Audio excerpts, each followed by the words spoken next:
What is a certificate of participation?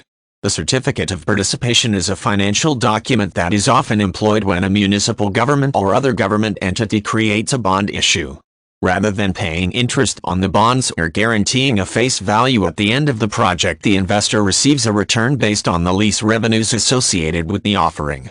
Making use of this process can work very well for the municipality since it will free the issuer from restrictions on the amount of debt that can be incurred during the course of the project.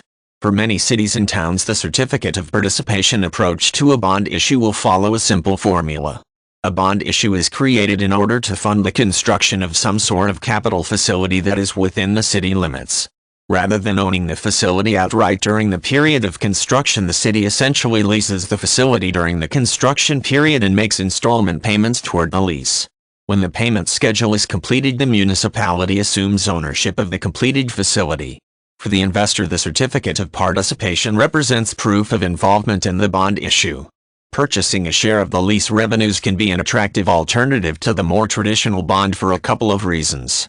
Payments are made to the investor for the duration of the project based on the percentage of share that the investor has in the lease agreement. This means that the investor does not necessarily have to wait for a bond to mature before he or she begins to receive a return on the investment. Of course, payments specified by the terms of the certificate of participation can be deferred until later in the project if the investor prefers to receive larger payments at less frequent intervals.